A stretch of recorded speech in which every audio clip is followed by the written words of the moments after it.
Vous voyez, là je suis dans la user library de Ableton. Ça, c'est des presets que j'ai créés moi-même. Quand je clique dessus, j'ai une preview et je peux faire Similarity Search.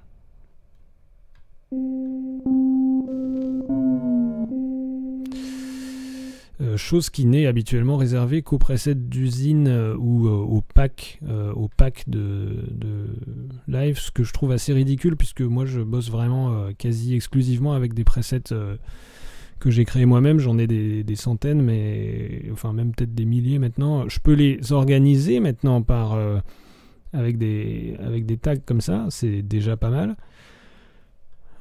Ça fait 10 ans que j'attendais ce genre de feature, mais ça là c'est difficile. Et donc je vais montrer comment je fais pour faire ça. C'est pas idéal du tout comme solution, hein, mais je la montre faute de mieux. C'est-à-dire par exemple, là j'ai un dossier mallette dans lequel j'ai mis 3 presets. Je vais en rajouter un nouveau dans ce même dossier mallette. Donc je vais dans mon dossier mallette, il est où mallette. Donc admettons que je vais mettre Abstracted Reverb Piano. Voilà. Ce truc là, je vais le chercher dans l'explorateur de fichiers. Enfin, il est là. J'enlève ce panneau qui m'énerve. Là. Donc il s'appelle Abstracted Reverb Piano 01. Je le copie. Et je vais le mettre à un autre endroit que je vais vous montrer. C'est un endroit que j'ai créé arbitrairement, qui est dans User Library. On peut le mettre un peu où on veut, hein, mais moi je l'ai mis dans Preset, Instruments. Là, j'ai créé Morusque Pack. Et dans Morusque Pack, j'ai donc le dossier mallette qui correspond au dossier mallette qu'on voit là. Je mets le preset dedans.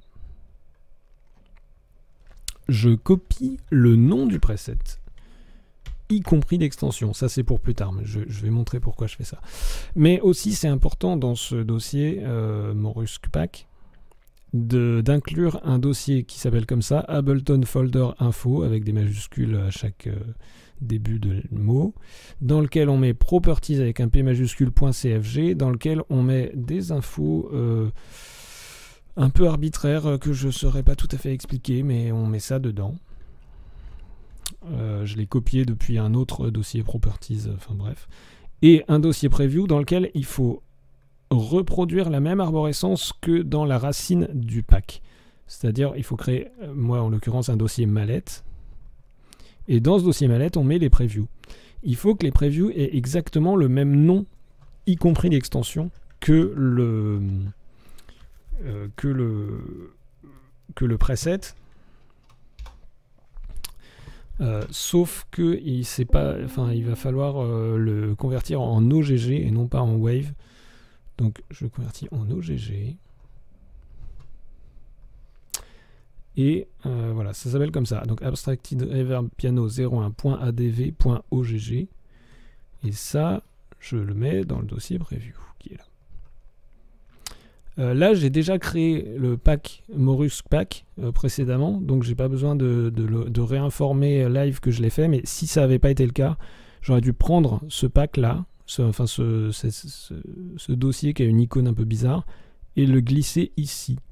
Bon, là, il me le laisse pas faire parce que probablement je l'ai déjà fait, mais si je le glisse là, un peu dans le vide, il va l'ajouter à ce qu'il considère être des packs.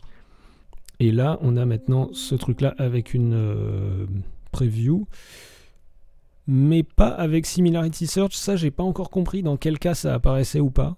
Là, ça apparaît.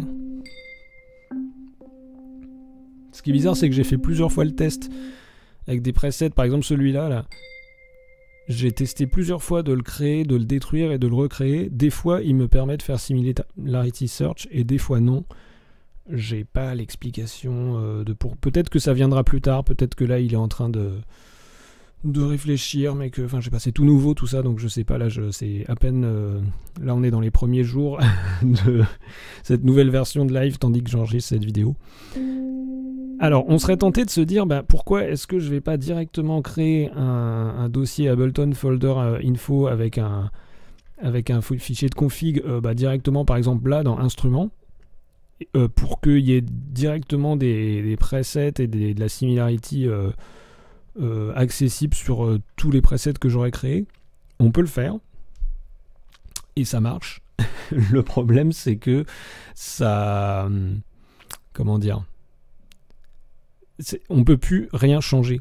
C'est-à-dire là, quand j'ai créé ce pack, j'ai utilisé l'explorateur Windows pour aller copier des presets dans d'autres dossiers pour me créer ça, et c'est très bien. Sauf que là, si par exemple je veux renommer ou si je veux changer des paramètres d'un synthé et le réenregistrer, je peux pas. Le pack, il est comme figé. C'est pour ça que j'ai fait que des copies, et à vrai dire moi-même je sais pas comment je vais me débrouiller pour je sais pas quel workflow je vais avoir avec ça, parce que ça m'arrange bien d'avoir ces trucs de ces previews et ces similarity search, mais ça aurait été bien que Ableton nous autorise à que ce workflow il soit intégré à l'idée de preset custom, quoi, que ce soit pas que dans les packs que personnellement j'utilise quasiment jamais.